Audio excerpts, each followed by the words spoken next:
The Book of Job, Chapter 3, King James. After this opened Job his mouth, and cursed his day. And Job spake, and said, Let the day perish wherein I was born, and the night in which it was said, There is a man-child conceived. Let that day be darkness, let not God regard it from above, neither let the light shine upon it.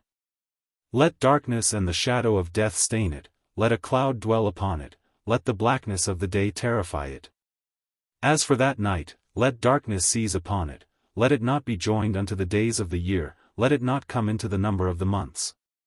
Lo, let that night be solitary, let no joyful voice come therein. Let them curse it that curse the day, who are ready to raise up their mourning. Let the stars of the twilight thereof be dark, let it look for light, but have none, neither let it see the dawning of the day. Because it shut not up the doors of my mother's womb, nor hid sorrow from mine eyes. Why died I not from the womb? Why did I not give up the ghost when I came out of the belly? Why did the knees prevent me? Or why the breasts that I should suck? For now should I have lain still and been quiet, should have slept, then had I been at rest. With kings and counselors of the earth, which built desolate places for themselves. Or with princes that had gold, who filled their houses with silver. Or as an hidden untimely birth I had not been, as infants which never saw light. There the wicked cease from troubling, and there the weary be at rest. There the prisoners rest together, they hear not the voice of the oppressor. The small and great are there, and the servant is free from his master. Wherefore is light given to him that is in misery, and life unto the bitter in soul. Which long for death, but it cometh not, and dig for it more than for hid treasures. Which rejoice exceedingly, and are glad, when they can find the grave. Why is light given to a man whose way is hid, and whom God hath hedged in? For my sighing cometh before I eat, and my roarings are poured out like the waters. For the thing which I greatly feared is come upon me, and that which I was afraid of is come unto me. I was not in safety, neither had I rest, neither was I quiet, yet trouble came. Commentary and main themes. Job chapter 3 marks a dramatic turning point. Up to this moment, Job has endured unimaginable loss without sinning with his lips. But here, we hear his heart laid bare. This is not rebellion against God, it is the raw cry of a man in deep anguish. Job curses the day of his birth, not God himself.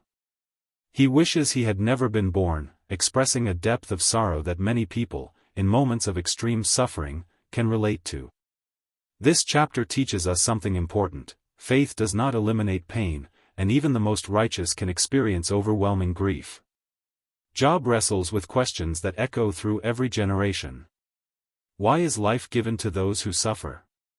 Why does pain linger when death seems like relief? Why does God allow such deep anguish? He reflects on death not as something to be feared, but as a place of rest, where the weary are at peace and oppression ceases. This reveals how intense his suffering has become. Yet even in this despair, Job is still speaking to a reality governed by God. He has not turned away, he is crying out from within the struggle. This chapter introduces the emotional and philosophical depth that will unfold throughout the rest of the book. It shows us that questioning and lament are not the same as unbelief. There is a difference between cursing God and crying out to him in pain. Main themes. The depth of human suffering and emotional anguish, the difference between despair and disbelief, honest lament as part of a relationship with God, the mystery of suffering and unanswered questions, the reality that even the faithful may feel overwhelmed.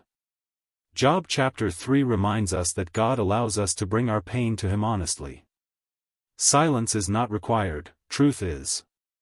And sometimes, the first step toward healing is not pretending strength, but admitting brokenness. Memory verse. For the thing which I greatly feared is come upon me, and that which I was afraid of is come unto me. Job 3 verse 25, King James.